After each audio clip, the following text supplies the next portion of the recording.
Hi friends, daily life style ಚಾನಲ್ಗೆ ಸ್ವಾಗತ. ಮೊದಲನೇ ಸಲ ನಮ್ಮ ಚಾನಲ್ನ ವೀಕ್ಷಿಸ್ತಾ ಇರೋರು ದಯವಿಟ್ಟು ಸಬ್ಸ್ಕ್ರೈಬ್ ಮಾಡಿ. ಈ ಗೊರಕೆ ಅನ್ನೋದು ಮನೆ ಮಂದಿ ನಿದ್ದೆನೆಲ್ಲ ಹಾಳು ಮಾಡಿಬಿಡುತ್ತೆ. ಎಷ್ಟೋ ಜನ ಮನೆಯಲ್ಲಿ ಗೊರಕೆ ಹೊಡೆಯೋದ್ರಿಂದ ಎಲ್ಲರ ಹತ್ರ ಬೈಸ್ಕೊಳ್ತಾರೆ. ಸೊ ಇಂತಹ ಗೊರಕೆಯನ್ನು ನಿಲ್ಲಿಸೋಕ್ಕೆ ಯಾವ ಮನೆಮದ್ದು ಮಾಡಬೇಕು ಅನ್ನೋದನ್ನು ನಾನು ಈ ವಿಡಿಯೋದಲ್ಲಿ ತಿಳಿಸ್ತೀನಿ.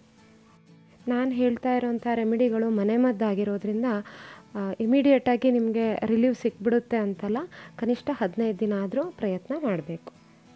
ಇನ್ನೊಂದು ಮುಖ್ಯವಾದ ಸೂಚನೆ ಏನಂದರೆ, ನಾನು ಹೇಳುವಂಥ ಕೆಲವೊಂದು ಸಾಮಗ್ರಿಗಳು ನಿಮಗೆ ಅಲರ್ಜಿ ಇರ್ಬೋದು. ಅಂತಹವರು ದಯವಿಟ್ಟು ಆ ಒಂದು ರೆಮಿಡಿಯನ್ನು ಮಾಡೋಕ್ಕೆ ಹೋಗಬೇಡಿ. ಮೊದಲನೇದಾಗಿ ಹಸಿ ಶುಂಠಿ ಮತ್ತು ಜೇನುತುಪ್ಪದ ಕಷಾಯ. 2 ಚಮಚ ಹಸಿ ಶುಂಠಿನ ತುರ್ಕೊಳ್ಳಿ. 1 ಗ್ಲಾಸ್ ನೀರಿಗೆ ಹಾಕಿಬಿಟ್ಟು ಮೀಡಿಯಮ್ ಫ್ಲೇಮಲ್ಲಿ 3ರಿಂದ 4 ನಿಮಿಷಗಳ ತನಕ ಕುದಿಸಿ. ನಂತರ ಇದನ್ನು ಸೋಸ್ಕೊಂಡು ಒಂದು ಲೋಟಕ್ಕೆ ಹಾಕ್ಕೊಳ್ಳಿ. ಇದು ಕುಡಿಯುವಷ್ಟು ಬಿಸಿ ಇರಬೇಕು. ಆವಾಗ ಇದಕ್ಕೆ 1 ಚಮಚ ಜೇನುತುಪ್ಪ ಹಾಕ್ಕೊಂಡು ಕುಡಿದ್ಬಿಡಿ. ಈ ಕಷಾಯನ ನೀವು ಊಟ ಆದಮೇಲೆ ಮಲಗೋಕ್ಕಿಂತ 1 ನಿಮಿಷ 2 ನಿಮಿಷ ಮುಂಚೆ ಕುಡಿಬೇಕು. ಇಲ್ಲ ಅಂದರೆ ಮಲ್ಗೋಕ್ಕೆ ಹೋಗೋಕ್ಕಿಂತ ಮುಂಚೆ ಒಂದು 3ರಿಂದ 4 ಎಸಳು ಬೆಳ್ಳುಳ್ಳಿನ ಹಸಿಯಾಗಿ ತಿನ್ಕೊಂಡು ಮಲ್ಕೋಬೇಕು. ಖಾರವಾಗಿರುತ್ತೆ, ಮೂಗಲಲ್ಲಿ ಕಣ್ಣಲ್ಲಿ ನೀರು ಬರುತ್ತೆ, ಪರವಾಗಿಲ್ಲ, ತಿನ್ನಿ.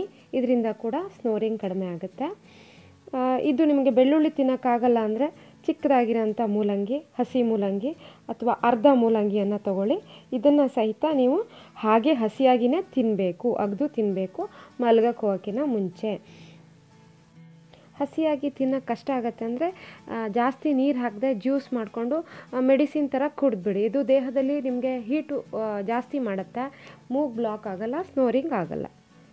ಬೆಳ್ಳುಳ್ಳಿ ಹಾಗೂ ಮೂಲಂಗಿ ಥರನೇ ನೀವು ಈರುಳ್ಳಿಯನ್ನು ಕೂಡ ಯೂಸ್ ಮಾಡಬಹುದು. ಮಲ್ಗೋಕ್ಕಿಂತ ಮುಂಚೆ ಒಂದು 2 ನಿಮಿಷ ಮುಂಚೆ ಹಸಿ ಈರುಳ್ಳಿ ಅರ್ಧ ಅಥವಾ ಒಂದು ಚಿಕ್ಕದಾದ ಈರುಳ್ಳಿ ಹಾಗೆ ಹಸಿಯಾಗಿ ತಿಂದುಬಿಡಬೇಕು. ಇದರಿಂದ ಕೂಡ ಗೊರಕೆ ನಿಲ್ಲುತ್ತೆ. ಆದರೆ ಯಾರಿಗೆ ಯಾವ ಒಂದು ರೆಮಿಡಿ ಸೂಟ್ ಆಗುತ್ತೆ ಅನ್ನೋದನ್ನು ಹೇಳೋಕ್ಕಾಗಲ್ಲ. ಪ್ರತಿಯೊಬ್ಬರ ದೈಹಿಕ ಪ್ರಕೃತಿ ಬೇರೆ ಬೇರೆಯೇ ಆಗಿರುತ್ತೆ. ಹಾಗಾಗಿ ನಾನು ಹೇಳಿರೋಂತಹ ಈ ರೆಮಿಡಿಗಳಲ್ಲಿ ಒಂದು ನಿಮಗೆ ಪರಿಣಾಮ ಬೀರಿಲ್ಲ ಅಂದರೆ ಇನ್ನೊಂದು ಪರಿಣಾಮ ಬೀರಬಹುದು.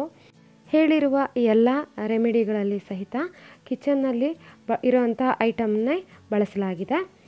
ಹಾಗಾಗಿ ಇದರಿಂದ ಯಾವುದೇ ರೀತಿಯಾದಂತಹ ಸೈಡ್ ಎಫೆಕ್ಟ್ ಖಂಡಿತವಾಗಿರಲ್ಲ.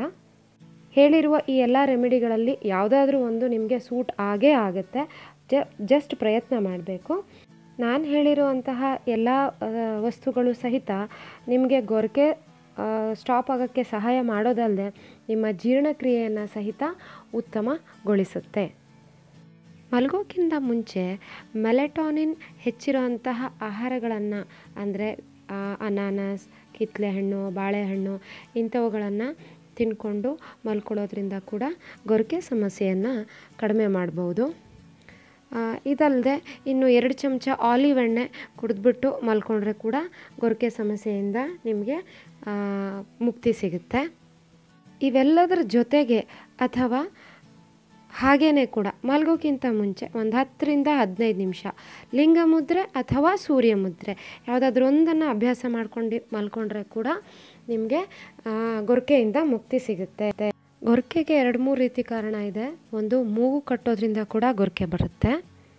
ಮೂಗಿನಲ್ಲಿ ದುರ್ಮಾಂಸ ಬೆಳ್ಕೊಂಡಿದ್ರೆ ಕೂಡ ಗೊರಕೆ ಬರುತ್ತೆ. ಕೆಲವರಿಗೆ ಆರೋಗ್ಯ ಕೆಟ್ಟರೆ ಕೂಡ ಗೊರಕೆ ಬರುತ್ತೆ. ಕೆಲವರಿಗೆ ತುಂಬ ಸುಸ್ತಾಗಿ ಮಲ್ಕೊಂಡಿರ್ತಾರಲ್ಲ, ಅಂಥವರು ಕೂಡ ಗೊರಕೆ ಸಮಸ್ಯೆಯನ್ನು ಎದುರಿಸ್ತಾರೆ. ವಿಡಿಯೋದಲ್ಲಿ ಹೇಳಿರೋಂತಹ ರೆಮಿಡಿಗಳನ್ನು ಅಳವಡಿಸ್ಕೊಳ್ಳಿ. ಯಾವ ರೆಮಿಡಿ ನಿಮಗೆ ಸೂಟ್ ಆಯಿತು, ಯಾವ ರೆಮಿಡಿಯಿಂದ ನಿಮಗೆ ಗೊರಕೆ ಕಂಟ್ರೋಲಿಗೆ ಬಂತು ಅನ್ನೋದನ್ನು ಕಾಮೆಂಟ್ ಮೂಲಕ ತಿಳಿಸಿ. ವಿಡಿಯೋ ಇಷ್ಟ ಆಗಿದ್ದಲ್ಲಿ ಲೈಕ್ ಹಾಗೂ ಶೇರ್ ಮಾಡಿ. ಧನ್ಯವಾದಗಳು.